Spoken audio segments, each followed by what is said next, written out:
Finn the Human is the main protagonist in the Cartoon Network series Adventure Time. In this video, I'll be discussing the growth of his character and the general story or life of Finn, starting from the very beginning. In Adventure Time, we follow the concept of reincarnation a lot, and just the fact that it does happen in this world. So before Finn even came into existence at all, we have to look at what came before him, or in other words, his past lives. In the episode The Vault, we find out that Finn has had other lives before this one. He was once a comet, a butterfly, what looks like a piece of shit in another dimension, and then most notably, a girl named Shoko. Shoko was a bandit or a thief of sorts trying to meet ends meet, and so after getting a job request to steal Princess Bubblegum's amulet, she entered the Candy Kingdom and made up a story to the princess that this gang had attacked her. As Princess Bubblegum felt sympathetic, especially due to the fact that Shoko also had no arm, she decided to make her a robot one, which I just want to say is amazing foreshadowing and storytelling and makes the whole Finn is destined to lose his arm shit so much fucking cooler. After befriending the princess, Shoko made good on her deal to steal the amulet, even though at this point she didn't really want to and felt sorry. She was just scared if she didn't, she would be killed. But in an attempt to escape, one of the Gumball Guardians shot at her and she fell into the nuclear acid-like river that currently surrounded the castle, which would then cause her to mutate into whatever this is. She would then crawl her way over to the tree that would eventually become Finn and Jake's treehouse, where she would then draw her last breath. But just the whole fact that she died there of all places, it's so cool to me and just shows that Finn was truly destined to live there to learn about Shoko. Huh.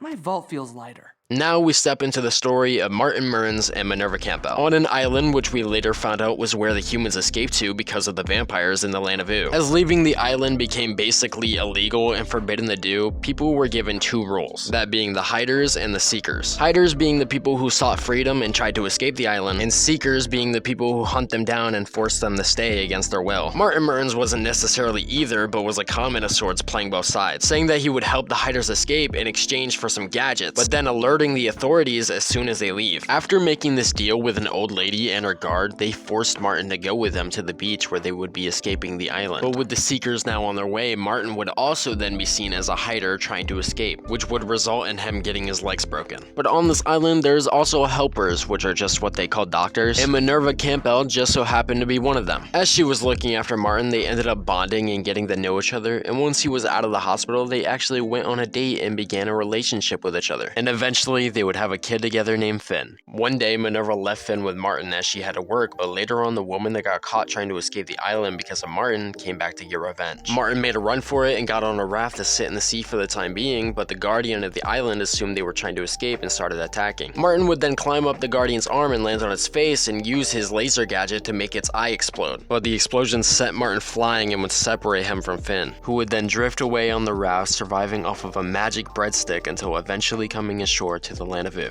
Before we continue, I just want to say this is very interesting because it's probably why later on Finn had a fear of the ocean. In the episode Memories of Boom Boom Mountain, we see baby Finn stuck to a leaf in which he boom boomed on. People passed by and ignored it until two talking dogs named Joshua and Margaret came along and decided to take him in. They would also birth two kids named Jake and Jermaine, who would become Finn's brothers who he would grow up with. Eventually, their parents passed away and Finn and Jake would leave to live in the treehouse. Meanwhile, Jermaine stayed to protect their parents' belongings. Finn and Jake would then go on adventures and take on the roles of the heroes of Ooo, helping people where they can and dedicating themselves to protect the princesses, and especially Princess Bubblegum, who Finn would be in love with mostly due to the fact that she called him her hero and kissed him pretty occasionally and basically enabled his entire crush despite the enormous age gap between them. But anyway, when Finn tried to act on his crush in the episode Incendium, she pushed him away. And despite this being the most unhealthy thing Finn could do, he now jumped straight into another relationship. As when Finn meets Flame Princess for the first time, he says to Jake, "Dude, I think I have a crush." And despite her being made of fire and him burning himself just by touching her, they still tried to make it work. But Princess Bubblegum tried to warn them that if they were to kiss, it would basically cause the earth core to erupt, or basically some world-ending shit would happen. But Finn left to see her anyway, and Jake didn't listen and just took it as she was jealous. Princess Bubblegum then confronted Finn once again, explaining why he can't be with Flame Princess, but he took it the wrong way, and I honestly can't blame him because she kept touching him and calling him her hero. But this caused Finn to fully admit that he was in love with her and that now he was ready to move on. I feel like this is the first step of Finn learning to accept that you don't always get what you want in life no matter how hard you try. And just learning to move past and deal with things that happen in life in general. I think it's important to note because it's a factor for his character that comes up again and ends up being a key role of the kind of person he becomes in the future. But anyway, Finn kisses Flame Princess, which creates a hole in the earth and causes her flame to go out. But Jake covered the hole and Finn kissed her again, and I guess that worked because she was okay now. And after a few more episodes of them being together, we reached the episode Frost and Fire. In this episode, while Flame Princess and Finn are hanging out, the Ice King starts bothering them and Flame Princess beats him up. And then Finn dreamed about her literally aiming fire at his dick, which is 1,000,000% just a metaphor for a wet dream and showing that bro is horny as fuck. And so, in an attempt to have the dream again, he tries to make the two of them fight once more. But Flame Princess ends up losing the fight this time, causing Finn to have a nightmare about Ice King shooting ice at him instead. But the Cosmic Owl was now here as well. And so, in an attempt to have the dream again, Finn writes a letter to Ice King pretending it's from Flame Princess, and a letter to Flame Princess pretending it's from Ice King, while basically saying every bad quality about her he can think of, and that she can't even kiss him without freaking out. This causes Ice King and Flame Princess to fight, but when Ice King is defeated, Finn realized he messed up and goes to help him. Finn then tells Flame Princess the truth and that he's been the one making them fight all along, making her realize that he was the one who wrote the letter and used those personal things about her and their relationship against her. And because of it, she leaves. My general thoughts on this is Finn was like 14 at the time when this was his first real relationship, and he was 1, horny, but 2, the Cosmic Owl was also there, which in this world is genuinely like important, so I understand why he did what he did at the time he did, but he definitely should have gone about it differently. But at least he realized it was wrong and was sorry regardless, and definitely did mature a lot in general as a character from the whole situation. In the episode Billy's Bucket List, Finn gets a list of stuff Billy wanted to do before he died from Billy's ex-girlfriend, Canyon. And after completing them all in Billy's honor, he finds one secret one on the corner of the page, which was to lay on his back in the ocean. And in order to do this for Billy, Finn finally conquered his fear. And as Finn laid in the ocean, the stars turned into Billy, who then dropped the bombshell that Finn's human dad was apparently still alive in a place called the Citadel. And so Finn and Jake go to Prisma's time room, and we learn that the Citadel is actually a prison, and that the only way to get there is by committing a cosmic crime. And apparently killing Prisma would be one, so he offers up his own life. But the Lich, also being in the room, heard this and was now given a way out. And so the Lich kills Prisma to get into the Citadel, but Finn and Jake follow him. Finn would then find his dad Martin trapped in a crystal, and despite telling him he's his son and trying to talk to him, Martin tries to leave. Finn then attempted to stop him from doing so, all the way to the point of losing his arm, which was something constantly teased and foreshadowed throughout the series that would happen or was destined to happen eventually. Especially with the fact that his past life Shoko also had no arm. I just want to note that the first time Finn lost his arm, he didn't necessarily accept it and was so mad about it that he tried to find his dad and take his arm in the episode The Tower. But the next time he lost his arm in the episode Reboot, he said that it felt natural and kind of right, not being depressed over it and trying to get a new one, and not being mad about it or seeking revenge. This time accepting maybe this is supposed to happen and becoming fully okay with it. In Adventure Time every 1,000 years or so, a comet hits Earth, bringing a new age of change. And after Finn found out that another comet was coming, and also I think because of the fact that he was once a comet himself, when Jake asked Finn if they should evacuate as the comet was approaching, Finn says, It's cool, I think. It's just here to, like, shake things up, you know? It's okay. Finn had fully accepted the comet hitting despite what that would mean, because he thought it was genuinely something inevitable and destined to happen no matter what, kind of gaining the mindset that everything happens for a reason, so why try to fight it? Of course, he still ends up doing so in a way because he is still a hero at heart and wanted to defeat Orgolorg, who was trying to take the power of the comet. But yeah, regardless, I still think this moment specifically is really pivotal for Finn's character. But moving on, now I want to talk about Huntress Wizard, the girl whom most fans and I myself also speculate is Finn's final love interest. In the episode Flute Spell, we see Finn playing the flute with Huntress Wizard in the forest, and we're kind of given this dynamic of Jake insisting that he likes her and she wants a boyfriend, but Finn shows that that's actually not the case and he's just trying to help her summon the spirit of the forest. It felt like this was trying to show that Finn's at a point where he isn't really looking for a relationship or seeking it out anymore. Finn and Jake end up spending the night at Huntress Wizard's, and the next day she teaches them the art of the hunt as they look for a wild boar to steal its electric tusk. I like that Finn is kind of given proper time to begin to like her, because it's clear that he starts to over time as they hang out. Like, they don't jump straight into it and Finn has no real obsession over the crush like he used to with other girls in the past. When Finn finally does reveal his feelings at a moment where it truly was right to do so, he shows that he clearly was okay with keeping them away because he knew that she had a thing with the spirit of the forest and he respected it. Huntress Wizard then said in return that if she ever finds what she's looking for, she will become soft. Despite that, she kissed Finn and told him that she felt the same, but also says that exceptional beasts like them cannot fall in love. Jake says that that's dumb, and Finn says that he agrees, but we're kind of left to question whether he was responding to Huntress Wizard or to what Jake said. My guess is that he was probably agreeing to both of them, definitely understanding where she's coming from, but also to an extent being like, why let something like that stop them from doing so? At the end of the episode, Jake says sorry that it didn't work out with Huntress Wizard to Finn, and he says, Attracting forces come and go, man.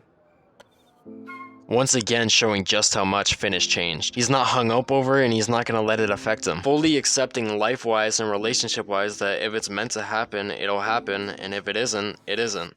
Next, I want to discuss the episode called The Hall of Egress. In this episode, Finn gets trapped inside of a dungeon which he could only exit through closing his eyes. But every time he managed to get out of the dungeon and open his eyes, he would be sent right back. Finn tried multiple different ways to be able to escape the dungeon, but after failing and carefully planning ways out and nothing working, he tried to just brute force his way out, which I feel could have been a metaphor for him letting go of his past or his past experiences. Once Finn managed to get out of the dungeon again, this time he tried to leave home and shed his identity. He put on a blindfold and started letting life take him wherever it took him and stopped searching for the exit, and only then was he able to find it.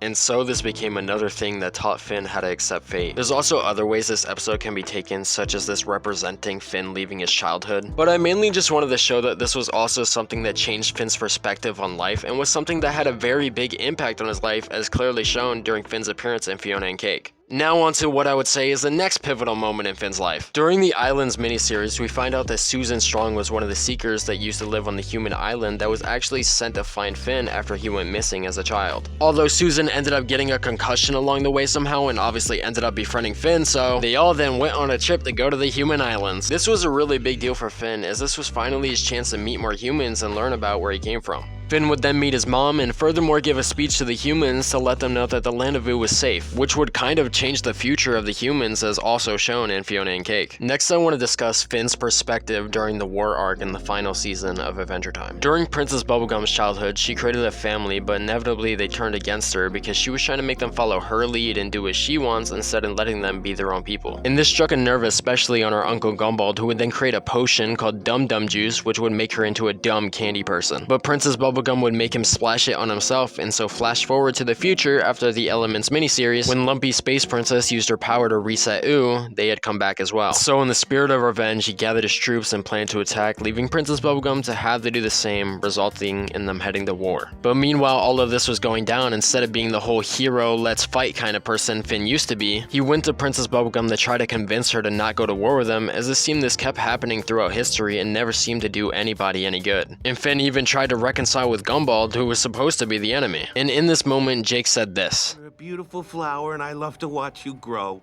And after watching Adventure Time and properly seeing Finn's story, instead of watching random episodes out of order on the Cartoon Network cable channel as a kid, I definitely love Finn's character so much more and see the series in such a different light. I feel like when Jake said this, he was in agreement with every single viewer that has actually sat down and properly digested this series. Watching Finn change and grow and become the person he is over the course of 10 whole seasons, it will truly be a story held deeply within my heart for the rest of my life. But as satisfied as I was with the story and was willing to accept it was over, Adventure Time came back from the dead with an unexpected return with Adventure Time Distant Lands. 4 40-minute episodes where we focus on different characters from the original series. In the second episode of Distant Lands, Obsidian, where we focused on Marceline and Princess Bubblegum, Finn actually had a cameo rolling up in his little van after the fight was over. And Finn showing up was already crazy enough, but then we saw the Jake tattoo, making it seem like Jake was probably dead. But I couldn't help but feel a sense of joy seeing Finn was clearly still happy and living his life despite it. But then we also saw Bronwyn run out of the van, which made me think that after Jake's death he started spending more time with his kids, kind of reminiscing on being with Jake or trying to fill the void of him being gone. Next, I want to talk about Finn's appearance in Fionna and Cake Episode 2. As Simon was having troubles with getting over Betty and people wanting the Ice King back, Finn appeared to help him out. We also see Finn hanging out with Jake's kid TV, showing it wasn't just Bronwyn and was probably all of Jake's kids he was spending time with. Finn then took Simon on a quest where they blindfolded themselves in a forest. But when Simon asks why they're blindfolded, Finn says to trust in fate and that the invisible forces of the universe will guide them to where they need to be. Which is just a straight callback to the Hall of Egress and shows truly just how much that that episode changed his life and how he sees the world. Seeing him use the life lessons that he was taught as a teenager now as an adult is so cool. Another thing that kind of goes along with that in this episode is that after Finn killed a monster to save Simon, he thanked it for its sacrifice, which I thought might be an ideology he got from Huntress Wizard. And also, this whole scene just reminded me a lot of the episode The Wild Hunt, where Finn and Huntress Wizard hunted a monster together. But now going back to Distant Lands, as I'm following this in the chronological order of events, in the episode Together Again, we focus on Finn and Jake and the fact that Jake really was dead. And we get this scene of Jake entering his grave and Finn having a literal panic attack, and I just want to say this scene gave me chills and made me cry on my first watch. Just knowing Finn and growing up with these characters for so long, I felt like I was right there with him. But then there was the big reveal that Finn was dead now too, and that was just a hallucination, not showing it wasn't real or didn't happen, but showing that it did and was probably the worst moment or thing to happen in Finn's life. Which is shown even more is when Finn realized he was dead, his first thought was that he could finally see Jake again. And when he finally did see Jake again, who was now in the 50th Dead World, he told him that this whole time he had actually just been waiting for the day he died so he could see him again. And this kind of showed how he acted and was during Obsidian and Fionna and Cake truly was just a front. Yeah, he was happy in ways and clearly did try to cope and move on, but deep down, he wanted to die with how badly he missed Jake. By the end of the episode, Finn and Jake decided to reincarnate together again and probably ended up becoming Shermy and Beth, who were the two characters we saw in the intro of the last episode. We also see there's a big stone statue of Finn, which was really cool to see as it showed just how much his existence meant to the people of Vu and how much of a true hero he was over the course of his life. Thus ending the story of Finn for now. There's definitely portions of his life obviously we have not fully seen and could see in the future. And Fionna and Cake Season 2 is coming, so maybe we'll get another cameo there. Anyways, that's going to be the end of the video. If you enjoyed, be sure to drop a like and subscribe to the channel. This one took a while to make and is probably the biggest video on the channel right now. It's been a while since I last uploaded, so I wanted to come back with a banger. But yeah, more videos definitely coming soon, and I'll catch you on the next one. Peace out.